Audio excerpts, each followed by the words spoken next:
नमस्कार दर्शकों, मैं हूं प्रियांशु शर्मा आपके साथ और आप देख रहे हैं SBCN टाइम्स।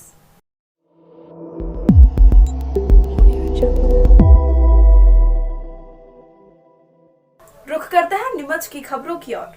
25 जनवरी मंगलवार को नीमच जिला पंचायत कार्यालय स्थित सभागृह में 12 मतदाता जागरूकता दिवस मनाया गया। इस अवसर पर मुख्य अतिथि के रूप में नीमच जिला कलेक्टर मयंक अग्रवाल उपस्थित रहे। कार्यक्रम की शुरुआत मां सरस्वती के चित्र पर माल्यार्पण कर की गई। इस दौरान 18 वर्ष की आयु पूर्ण कर नवीन मतदाता सूची में अपना नाम दर्ज करवाने वाली सभी मतदाताओं को मतदाता पर्ची दी गई। साथ ही सभी युवा मतदाताओं को पुष्पमाला पहनाकर उनका अभिनंदन किया गया, बधाई दी गई। इस अवसर पर मतदान के महत्व और निर्वाचन प्रक्रिया के बारे में उपस्थित युवाओं को और गणमान्य को जानकारी दी गई। साथ ही अधिक से अधिक मतदाताओं में भाग लेने की अपील भी की गई और साथ ही मतदाताओं को अपने मताधिकार के प्रति जागरूक होने के लिए कहा गया। कार्यक्रम में नीमच जिला पंचायत की सीईओ गुरु प्रसाद, एडीएम सुनील राज नायर, एसडीएम ममता खेड़ी, अतिरिक्त जिला पंचायत सीईओ अरविंद डामोर सहित वरिष्ठ अधिकारी, गणमान्य नागरिक और युवा मतदाता मौजूद रहे। कार्यक्रम के समापन राष्ट्रगान गाया गया। जी, आज 12वां मतदान दिवस है, मतदाता दिवस है, जो वैसे मतदाता दिवस हर वर्ष 25 जनवरी को मनाया जाता है।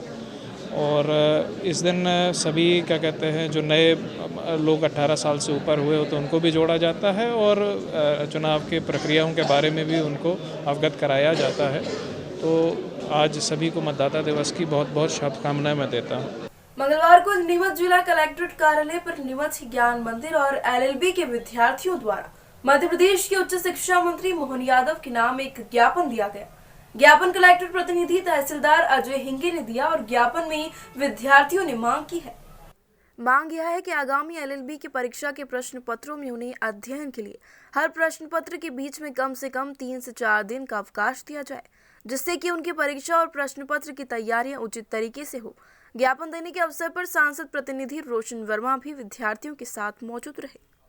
ये सभी LLB के छात्र हैं और कोरोना काल में अपन देख रहे हैं कि लगातार कोविड-19 की वृद्धि, जो पेशेंट आ रहे हैं लगातार बढ़े जा रहे हैं। उसको देखते हुए लगातार ना तो क्लासेस लगी, ना ऑनलाइन क्लासेस इनकी नियमित लगी और इनका एग्ज़ाम का टाइम टेबल अभी 3 दिन पहले ही आया है और 1 तारीख से इनके एग्ज़ाम घोषित कर दिए हैं और वो कंटिन्यू है एग्ज़ाम, उसमें कोई गैप नहीं रखा है। तो सभी छात्रों का ये कहना था कि इसमें 4 या 5 दिन का समय दिया जाए ताकि ये अपना परीक्षा को दे सकें और ये पूरे साल इनका पूरा भविष्य, इस पे पूरे साल ख़राब हो जाएगा और इसमें किसी की भी तैयारी नहीं। अपन समझ सकते हैं कि इतना बड़ा एग्ज़ाम लगातार नहीं दिया जा सकता, उसको लेकर ये सभी LLB के छात्र आज यहाँ आए हैं और मैं इनका साथ में सांसद प्रतिनिधि के रूप में आज यहाँ पहुँचा हूँ और मैं आज यहाँ तहसीलदार साहब को ज्ञापन, उच्च शिक्षा मंत्री जी के नाम एक ज्ञापन सौंपा है, कुलपति जी के नाम एक ज्ञापन सौंपा है। यही मांग करते हैं, यही निवेदन है हमारा, निवेदन करते हैं कि इनमें अंतराल बढ़ाया जाए ताकि ये अपना एग्ज़ाम अच्छे से दे सकें। हमारी मांग केवल इतनी ही है कि हमारी जो क्लासेस हुई है वो ऑनलाइन हुई है और उसमें भी कुछ नेटवर्क की दिक्कत के कारण हम कर नहीं पाए हैं उसको अटेंड, ना तो ठीक से आवाज़ आती थी, तो उसी कारणवश हमारी जो भी सिलेबस है वो अभी कंप्लीट नहीं है। और फिर जो हमारे को रिकमेंडेशन जी ने जो दी है, हमारा टाइम टेबल कंटिन्यूसली रखा है जिसमें हमको परीक्षा की तैयारी करने का टाइम बिल्कुल भी नहीं मिल पा रहा है। क्या चाहते हैं? तो बस यही चाहते हैं कि थोड़ा सा गैपिंग मिल जाए, भले ही हम मेरा सेंटर पे जाकर के दे देंगे एग्जाम, और थोड़ी सी गैपिंग मिल जाए। कहते हैं किसी व्यक्ति के नाम का अपना एक अलग असर होता है, लेकिन आप सोचिए यदि किसी व्यक्ति का नाम उसके लिए परेशानी भी बन जाए और गर्व का विषय भी बन जाए तो आप क्या कहेंगे। जी हाँ, मध्य प्रदेश के मंदसौर में एक शासकीय कर्मचारी ऐसा भी है जिसका नाम 26 जनवरी है। इसके नाम के कारण जहाँ उसे कई दिक्कतों और मजाक का सामना करना पड़ता है, तो वहीं उसे खुशी भी है कि उसका जन्मदिन हर हिंदुस्तानी मनाता है। आइए आपको मिलाते हैं मंदसौर के एक शख्स 26 जनवरी से। 26 जनवरी नाम के एक शख्स, असल में इनका पूरा नाम 26 जनवरी टेलर है, जिनकी उम्र 55 वर्ष है और इन्हें सभी लोग 26 जनवरी के नाम से जानते हैं। इनके नाम के पीछे की कहानी भी बड़ी रोचक है। असल में इनके पिता सत्यनारायण टेलर एक शिक्षक थे और 26 जनवरी के दिन सुबह अपने स्कूल में झंडा वंदन कार्यक्रम कर रहे थे। तभी उन्हें किसी ने खबर दी कि उनके घर बेटा हुआ है। गणतंत्र दिवस की खुशी और घर में बेटे के जन्म ने शिक्षक सत्यनारायण टेलर को इतना भावुक कर दिया कि उन्होंने अपने बच्चे का नाम 26 जनवरी ही रख दिया। लोगों ने कई बार समझाया भी कि बच्चे का नाम 26 जनवरी से बदलकर दूसरा रख दो, लेकिन पिता नहीं माने और सभी दस्तावेजों, स्कूल के कागजात आदि में इस शख्स का नाम 26 जनवरी ही लिखा दिया। बचपन में दोस्त 26 जनवरी बुलाते थे, कई बार मजाक भी बनता था। कोई पहली बार मिलता और नाम सुनता तो वह भी हंसता था। धीरे धीरे 26 जनवरी को भी इस नाम की आदत पड़ गई और वह इसी में खुश रहने लगे।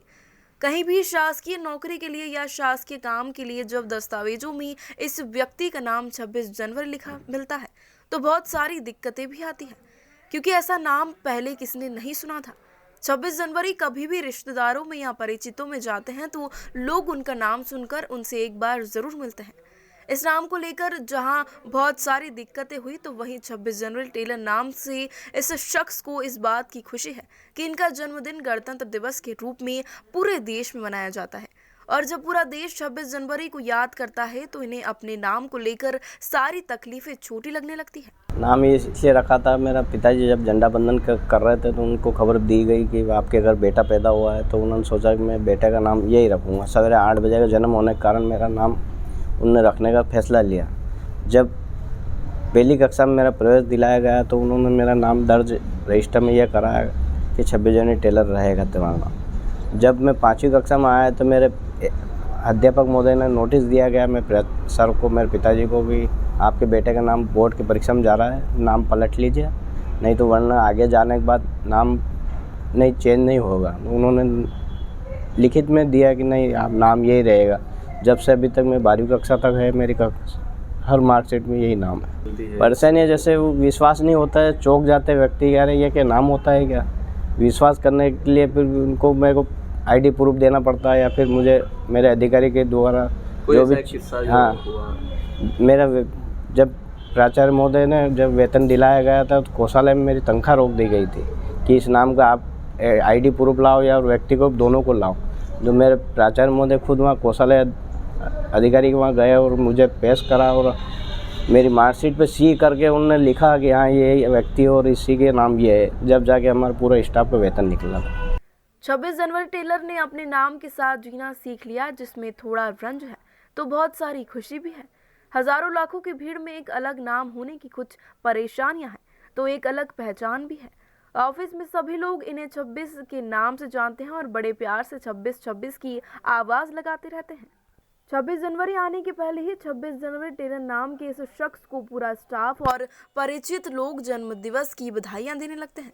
तो वही कई ऐसे लोग भी होते हैं जो खास 26 जनवरी को लेकर उसी के दिन शख्स से मिलकर इसके साथ सेल्फी लेना पसंद करते हैं। मंदसौर जिले में एक एनजीओ और प्रशासन के माध्यम से नई शुरुआत की जा रही है, जिसके तहत घुमक्कड़ तथा अर्ध घुमक्कड़ जनजाति की महिलाओं तथा युवतियों को ई रिक्शा दिए जा रहे हैं, ताकि यह सभी युवतियां व महिलाएं समाज की मुख्य धारा से जुड़ पाए और गांव से निकलकर शहर में पुरुषों के कंधे से कंधा मिलाकर अपनी एक अलग पहचान बना पाए और साथ ही स्वाभिमान और स्वावलंबन का जीवन जी पाए। देखिए ये खास रिपोर्ट। मंदसौर जिले में अधिकांश घुमक्कड़ तथा अर्ध घुमक्कड़ जनजाति के लोग आज भी समाज की मुख्य धारा से दूर लगते हैं, जिसकी वजह से कई मामलों में अशिक्षा तथा बौद्धिक पिछड़ापन देखने को मिलता आया है। मुंबई के एक एनजीओ बॉम्बे टीम चैलेंज के सहयोग से 10 ई रिक्शे दिए जा रहे हैं। इन महिलाओं और युवतियों को ई रिक्शा देने के पहले इनकी ट्रेनिंग और जमीनी स्तर पर सहयोग करने के लिए जिला प्रशासन आगे आया है। ई रिक्शा चलाने वाली महिलाओं तथा युवतियों से जब बात की तो उन्होंने बताया कि इस पहल से उनमें आत्मविश्वास बढ़ रहा है। इस पहल से ये सभी लोग सीधे समाज की मुख्य धारा से जुड़ेंगे और आय का मजबूत साधन भी उनके पास आ जाएगा। कई बार सरकार की योजनाएं आती है लेकिन घुमक्कड़ तथा अर्ध घुमक्कड़ जनजाति के लोगों तक नहीं पहुंच पाती। ये पहली बार हो रहा है कि अधिकारी सीधे घुमक्कड़ जनजाति के लोगों से सीधा संवाद कर रहे हैं और कहीं ना कहीं एक उम्मीद जाग रही है कि इनके भविष्य को एक नई दिशा मिलेगी। हमारे लिए जो कलेक्टर सर हैं और गुरुजी है वो सर हैं जो हमारे लिए कर रहे हैं, वो बहुत अच्छा कर रहे हैं हमारे समाज के लिए। और उनका धन्यवाद करना चाह रहे हैं कि वो हमारे लिए सब कुछ करना चाह रहे हैं। हम भी बाहर निकलना चाह रहे हैं, सबसे अलग निकलना, मतलब जो पुरुष रहते हैं उनके बराबर रहना चाह रहे हैं, करना चाह रहे हैं, कुछ उनके बराबर करना चाह रहे हैं। उनसे बराबर करने के लिए कुछ हटके ही करना चाह रहे हैं, हम घर से बाहर निकलना चाह रहे हैं। इसलिए हमारे लिए जो योजना निकली है ई-रिक्शा की, उसमें हम आप कितने दिन से? अभी हमें हो गए हैं 12 दिन हो गए हैं। तो हमें बहुत अच्छा लग रहा है यहाँ सीखने में, और यहाँ 10 लड़कियों को मिलेगा और मैं तो सिर्फ सीखने के लिए आ रही हूँ, और मुझे भी मिलेगा तो अच्छा ही रहेगा कि 10 लड़कियों के साथ में मुझे भी मिल जाएगा तो अच्छा ही रहेगा कि मैं भी आज रोजगार शुरू कर सकूँ। अधिकांश मामलों में प्रशासन सिर्फ विज्ञापनों तथा कागजों में ही इस बात का प्रचार करता दिखता है कि प्रशासन घुमक्कड़ तथा अर्ध घुमक्कड़ जनजाति के लिए कई योजनाएं लेकर आ रहा है। एक बड़े स्तर पर ऐसी योजनाएं लाई तो जाती है, लेकिन थोड़े ही समय बाद गायब भी हो जाती है। फिलहाल मंदसौर कलेक्टर तथा मुंबई के एनजीओ का ये कदम मजबूत लग रहा है और उम्मीद भी है कि आने वाले समय में मंदसौर की सड़कों पर घुमक्कड़ तथा अर्ध घुमक्कड़ जनजाति की महिलाएं पुरुषों के समान अपनी कार्यकुशलता का प्रदर्शन कर पाएंगी और समाज की मुख्य धारा से भी जुड़ पाएंगी।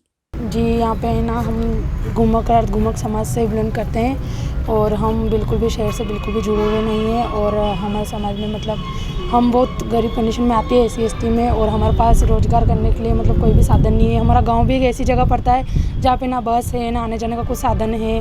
मैंने अभी पुलिस की एग्ज़ाम दी है, मेरे 55 नंबर आए हैं, और आने जाने की बहुत दिक्कत रहती है, बसें नहीं मिलती है टाइम से, क्लास भी नहीं जा पाते हैं, और बारिश की टाइम में बहुत दिक्कत होती है। अभी जो हमको ये रवि बुंदेला जी जो टेम्पो की ये कर रहे हैं, इसके लिए हमको 15 दिन की ट्रेनिंग दे रहे हैं, और टेम्पो चला के हमें बहुत अच्छा लग रहा है। और हमको देख के हमारे गाँव की लड़कियाँ, औरतें और भी जो जिनके मतलब घर में कोई सेवा नहीं है, वो भी चलाकर ये रिक्शा चलाकर अपना घर का गुजारा कर सकती है, रोज़गार कमा सकती है। और ये रिक्शा चलाने से हमारे गांव में भी सुविधा हो जाएगी, पढ़ने लिखने की भी अच्छी व्यवस्था हो जाएगी, और साथ में हमें बहुत सारी सुविधा मिलेगी। कॉन्फिडेंस लेवल बढ़ा है इससे? जी बिल्कुल, बहुत ज़्यादा बढ़ा है। अब तो ये सीख ले आए तो हम मतलब हमारे करता है हम और भी बहनों को इसमें जोड़े, और जो भी बेरोज़गार है उनको हमारे इसमें जोड़े और उनको भी ये सिखाए, क्योंकि हमें इतना अच्छा लग रहा है तो बाकियों को भी बहुत अच्छा लगेगा। और हम बहुत खुश हैं कि हमें ये मिल रहा है, और हम बहुत बहुत शुक्रिया अदा करते हैं रवि बुंदेला जी का, और जो भी हमें ई-रिक्शा के द्वारा ये सेवा प्राप्त करा रहा है, हम बहुत अच्छी बात है।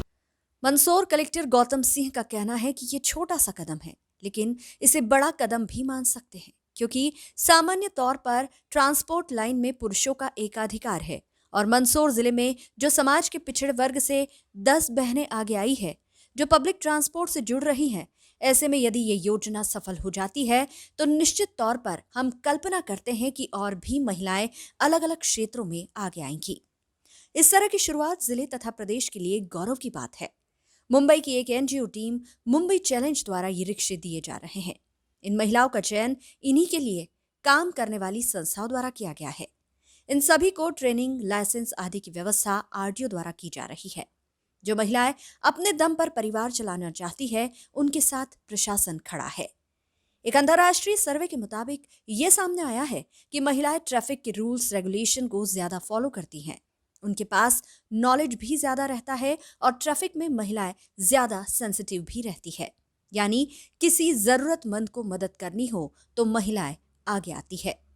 अभी प्रारंभिक तौर पे हमने 10 लड़कियों का चयन किया है विमुक्त अर्ध घुमक्कड़ जनजाति वर्ग से, और हम इनको ई-ऑटो प्रोवाइड कर रहे हैं। और 26 जनवरी को हमारी योजना है कि 10 लड़कियों की ई-ऑटो की शुरुआत हो जाए, और ये वुमेन एम्पावरमेंट का भी एक साइन होगा, एक जो है समाज के पिछड़े वर्ग को आगे लाने का भी वो होगा, और इससे हमारी शुरुआत होगी कि और गवर्नमेंट की जो विभिन्न योजनाएं हैं वो इस समुदाय इनके गांव में हम लेके जाएं, और ज़्यादा से ज़्यादा लोगों का जीवन स्तर ऊपर उठाने के लिए रोज़गार, स्वरोजगार, बैंक से फाइनेंस, प्लेसमेंट वगैरह इसकी कार्रवाई सुनिश्चित करें। हाँ, मैं ये चाह रहा हूँ कि मोमेंटम जैसा पूरा बने, और महिलाओं के हाथ में अगर पब्लिक ट्रांसपोर्ट की कमान आ जाए तो इससे ज़्यादा सुखद और कुछ नहीं हो सकता। तो जितनी भी महिलाएं आएंगी इस क्षेत्र में, निश्चित तौर पे प्रशासन की ओर से पूरा सहयोग रहेगा उनको। बिल्कुल, मेरी धारणा भी ये है कि संस्कार और व्यवस्था इनसे बन जाती है, और राज्य शासन की भी यही नीति है कि महिलाओं को आगे लाया जाए ताकि जो है समाज को एक नई दिशा दी जा सके। तो निश्चित तौर पे इससे आपको सुधरी हुई व्यवस्था नज़र आएगी। कम से कम महिलाओं को तो अगर ऑटो प्रेफर करना होगा तो महिलाओं के ऑटो में बैठना ज़रूर प्रेफर करेंगी। और हमने आज सबका सहयोग भी मांगा है, तो अगर पूरे सोसाइटी का, पूरे शहरवासियों का सहयोग मिला तो हम लोग ज़रूर सफल होंगे। महिला आरटीओ अधिकारी रीना किराड़े ने बताया कि कलेक्टर महोदय के निर्देशन में हम लोग काम कर रहे हैं, जिसमें अर्ध घुमक्कड़ जनजाति की जो महिलाएं हैं उन्हें स्वरोजगार से जोड़ने के लिए हम लोग उन्हें ऑटो रिक्शा का प्रशिक्षण दे रहे हैं, जिसमें पुलिस और परिवहन विभाग द्वारा ट्रेनिंग दी जा रही है। ये लोग समाज की मुख्य धारा से तो जुड़ेंगे ही, साथ ही दूसरी महिलाओं को भी इससे प्रेरणा मिलेगी। 10 महिलाओं को ट्रेनिंग दी जा रही है। मुंबई के एक एनजीओ द्वारा ये रिक्शे दिए जा रहे हैं। ये कलेक्टर सर के मार्गदर्शन में हम लोग काम कर रहे हैं। कलेक्टर सर का ये कहना है कि जो विमुक्त जाति की महिलाएं हैं, इन लोगों को मुख्य धारा से जोड़ने के लिए और स्वरोजगार के लिए इन लोगों को प्रशिक्षण दिया जाए, और कुछ एनजीओ के द्वारा इन्हें ई रिक्शा प्रदान किए जा रहे हैं। उसके लिए ट्रेनिंग दी जा रही है ताकि ये अपना रोज़गार स्टार्ट कर सकें। कितनी इसमें 10 महिलाओं को हम लोग ट्रेनिंग दे रहे हैं, जिसमें पुलिस और परिवहन विभाग संयुक्त रूप से ट्रेनिंग दे रहा है। पुलिस विभाग के कर्मचारी जो हैं वो फिज़िकल ट्रेनिंग दे रहे हैं इनको ई रिक्शा के माध्यम से, और हम लोग यातायात के नियम और उनके संकेतों के माध्यम से ट्रेनिंग दे रहे हैं। जमीनी स्तर पर देखें तो कहीं ना कहीं अर्ध घुमक्कड़ तथा घुमक्कड़ जनजाति की महिलाएं तथा युवतियां समाज की मुख्य धारा से कहीं ना कहीं आज भी कटी हुई है। ऐसे में एनजीओ और मंदसौर जिला प्रशासन की इस पहल से कहीं ना कहीं इस जनजाति के लोगों में उम्मीद की एक नई रोशनी दिखाई दे रही है। SBCN टाइम्स के लिए मंदसौर से देवेंद्र मौर्य की रिपोर्ट। अनादिकाल से बेटियों को देवी के रूप में पूजना, सम्मान देने की परंपरा रही है। बेटियां पहले पिता के घर को, शादी के बाद पति के घर को स्वर्ग बनाती है। बेटी शिक्षित होने पर वह 2 परिवारों को शिक्षित करती है। उक्त विचार ब्रह्मा कुमारी बहन विद्युलता ने शासकीय PG कॉलेज में सामाजिक संस्था लाडली परिवार द्वारा आयोजित सम्मान समारोह में कही। उन्होंने बेटियों का सम्मान करते हुए कहा कि बेटियों, महिलाओं को सम्मान देने से आपका भी सम्मान बढ़ेगा। इस अवसर पर प्राचार्य रविंद्र कुमार सोनी ने कहा कि नारियों का केवल आज ही नहीं, रोज सम्मान होना चाहिए। आज महिलाओं ने हर क्षेत्र में अपने दम से स्थान बनाया है। मंदसौर जिले में भी ट्रांसपोर्ट के क्षेत्र में महिलाओं की कमी थी, जिसे कलेक्टर श्री गौतम सिंह ने पूरा कर दिया है। अतिथियों ने सामाजिक संस्था लाडली परिवार को धन्यवाद देते हुए कहा कि पिछले कई सालों से सम्मान की इस परंपरा को करते आ रहे, ये बड़ी बात है, और सम्मान के साथ निःशुल्क पिंक ड्राइविंग लाइसेंस बनवा कर देना ये जिले के लिए बड़ी उपलब्धि है। इस अवसर पर स्वागत उद्बोधन देते हुए अध्यक्ष विमल चंद जैन मच्छी रक्षक ने कहा कि इस वर्ष कोरोना गाइडलाइन का पालन करते हुए कलेक्टर श्री गौतम सिंह के निर्देश पर अतिरिक्त क्षेत्रीय परिवहन अधिकारी सुश्री रीना किराड़े के सहयोग से अब तक 101 निःशुल्क पिंक ड्राइविंग लाइसेंस बनवाकर हाथों हाथ वितरित किए गए हैं, और आज से बेटियों के सम्मान की शुरुआत की गई है। जी, आज सामाजिक संस्था लाडली परिवार द्वारा हमारा सम्मानित किया गया, उनको बहुत बहुत धन्यवाद। इसी तरह हम हमारे माता पिता, परिवार और समाज का नाम ऊंचा करना चाहते हैं और भविष्य में अधिकारी बनकर उनको सामाजिक संस्थाओं और बेटी बचाओ बेटी पढ़ाओ जैसी कल्याणकारी योजनाओं को आगे बढ़ाना चाहते हैं। ये बहुत ज़रूरी है, बिकॉज़ अभी भी जेंडर इक्वालिटी नहीं है, तो ऐसी लड़कियों को सम्मानित करना, जो कुछ नया करना चाह रही हैं, ये दूसरे लोगों के लिए भी इंस्पिरेशन होगा। और जेंडर इक्वालिटी के लिए लड़कियों को समाज के द्वारा आगे प्रोत्साहित करना बहुत ज़रूरी है और बेहतरीन है। अगर आप गर्ल्स को आगे सम्मानित करते हैं, उससे दूसरों को भी इंस्पिरेशन मिलती है। आज राष्ट्रीय बालिका दिवस, इस शुभ अवसर पर समस्त बालिकाओं को हार्दिक अभिनंदन और स्वागत करता हूँ।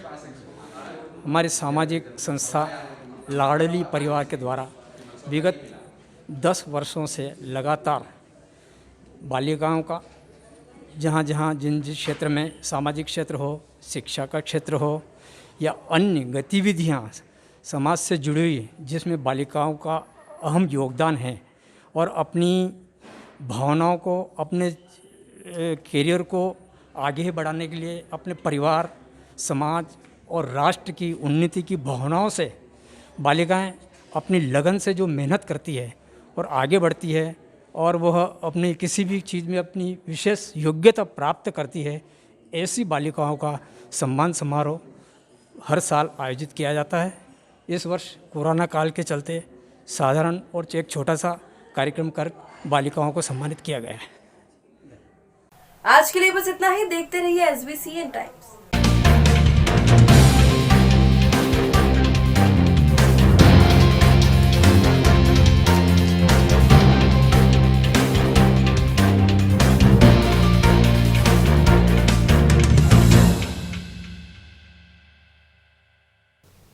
तिहत्तरवें गणतंत्र दिवस पर देशवासियों को हार्दिक बधाई, शुभकामनाएं। ये गणतंत्र दिवस कोरोना महामारी के बीच आ रहा है। इस समय में मैं आपसे आग्रह करना चाहूँगा कि कोरोना से बचने के लिए सोशल डिस्टेंसिंग और मास्क लगाने का पूरा प्रयास करें ताकि हम महामारी से बच सकें। इसी संदेश के साथ और आग्रह करूँगा सभी से कि हमारे संविधान का पालन हो, संविधान को समझे और उसके अनुसार काम करें। जय हिंद, जय भारत।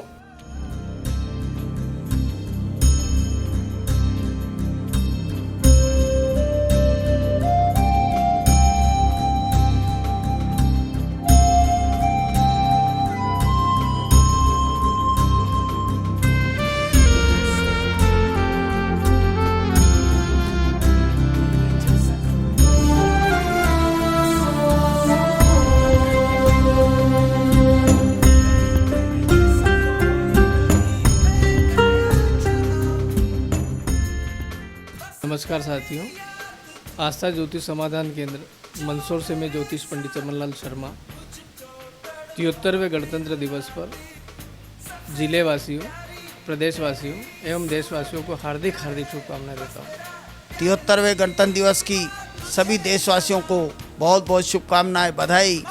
वर्तमान समय में कोरोना काल चल रहा है, ऐसी स्थिति में हम सभी कोरोना के नियमों का पालन करें और शासन को इस नियमों के पालन में पूरा सहयोग करें। मास्क लगाएं, सोशल डिस्टेंसिंग का पालन करें। आप सबको पुनः बधाई, बहुत बहुत धन्यवाद। जय हिंद, जय भारत। मैं नानू खां में मंदसौर से NK इंजीनियरिंग एंड इलेक्ट्रिकल सभी देशवासियों को मेरी ओर से व मंदसौर के सभी मान्य को मंदसौर वालों को मेरी ओर से बहुत बहुत शुभकामनाएं 26 जनवरी की और गणतंत्र दिवस की। और तीसरी लहर जो अभी चल रही है, इसमें मास्क लगाएं व अपनी दूरी डिस्टेंस बना कर रखें और दूसरों को भी जागरूक करें। और जहाँ भी सामान लेने जाएं वहाँ पे सबको समझाएं और दूसरों को भी जागरूक करें। उससे सावधान रहें, तीसरी लहर से सावधान रहें। वैसे हम पूरी कोशिश कर रहे हैं कि ये लहर ज़्यादा ना फैले, लेकिन अब हम सावधानी रखेंगे तो ये लहर हम जीत पाएंगे। जी बहुत बहुत शुभकामनाएं। कुछ नशा तिरंगे की आन का है, कुछ नशा मातृभूमि की मान का है। हम लहराएंगे हर जगह ये तिरंगा, नशा ये हिंदुस्तान की शान का है। भारतीय रेड क्रॉस सोसाइटी जिला शाखा मंदसौर की ओर से 73वें गणतंत्र दिवस की आप सभी को शुभकामनाएं, बहुत बहुत बधाई। मैं डॉक्टर मनोहर मेनारिया मेरेकल परिवार की ओर से समस्त शहरवासियों को, प्रदेशवासियों को और देशवासियों को 73वें गणतंत्र दिवस की हार्दिक शुभकामना एवं बधाइयाँ देता हूँ। वह साथ में ही कोविड गाइडलाइन का पालन करने के हेतु हिदायत देता हूँ कि सभी कोविड गाइडलाइन का पालन करें और स्वस्थ रहें, निरोग रहें और दीर्घायु बनें। जय हिंद, जय हिंद।